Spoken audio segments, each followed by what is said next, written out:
Allez, bah du coup, Pierre Desjardins a fait son petit test de la Honda E sur le périph' parisien hier, mardi 28 juillet 2020.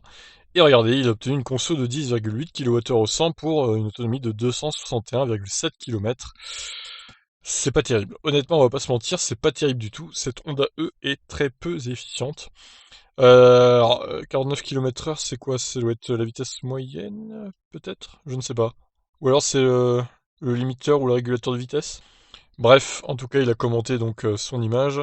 Ça fait pas lourd et pourtant le trafic était pratiquement parfait, j'ai tout donné. C'est super dommage parce que tout le système palette plus pédale unique est vraiment parfait. Il ne manque qu'une vraie efficience moteur-batterie en fait. Oui, c'est vraiment ça qui manque dans cette voiture. Une plus grosse batterie et une efficience plus travaillée. Moi, je pense aussi que le fait que ça soit une 17 pouces, ça aide pas.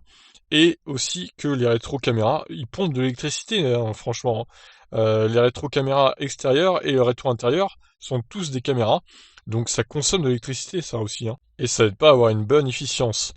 Alors du coup, en termes de consommation, la Honda E se retrouve pas très très bien placée, 14e seulement sur 20 véhicule testé par Cardiac et vous voyez, capacité de batterie utilisée environ 28,3 kWh alors qu'elle est censée embarquer 35,5 kWh de batterie. Donc il y a 7 kWh qui sont pas utilisés en gros. C'est vraiment du gâchis ça aussi, hein. Donc voilà, 261,7 km parcourus, donc l'autonomie théorique en 17 pouces est de 110 km, ce qui fait une différence de 24%. Bon, c'est pas énorme, hein. C'est évidemment mieux, mais voilà, ça reste l'une des pires autonomies jamais testées par Cardiac. Du coup, pourtant, comme il disait, le trafic était bon, il faisait assez chaud, entre 24 et 30 degrés hier, donc c'est vraiment un gâchis total cette voiture. Et en termes de kilomètres, la Honda E se situe en 18e place, juste devant la Leaf 1. Et oui, la Leaf 1, juste devant, quoi. Alors que la Leaf 1, bon, c'était la Leaf 1 30 kWh, hein, je précise quand même, c'était pas la 24, heureusement. Mais voilà, donc, c'est... Que dire? Honda, franchement, ils ont un peu chié dans la colle. L'efficience est mauvaise, en plus d'avoir une trop petite batterie, donc...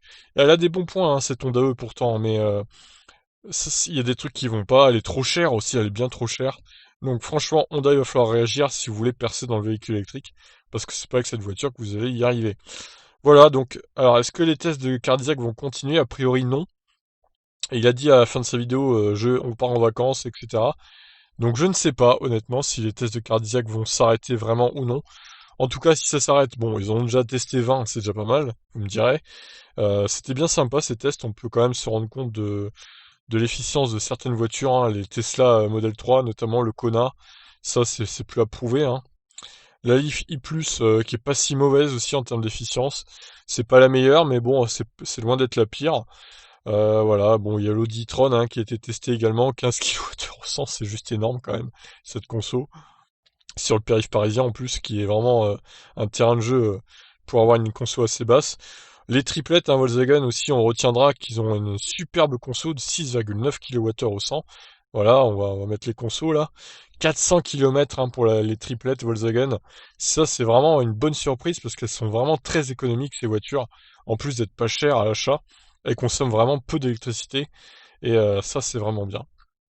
Donc la Ioniq, dommage qu'ils aient pas pu tester la nouvelle Ioniq.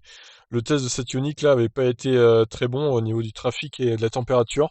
C'était pas les meilleures conditions, 8 kWh au 100, bon, ça va, mais c'est pas exceptionnel. Le Kona aussi d'ailleurs, hein, qui aurait pu mieux faire, je pense, mais il a été testé dans des conditions assez déplorables, en plein mois d'octobre, entre 12 et 17 degrés, donc c'est loin d'être les meilleures conditions pour ce véhicule.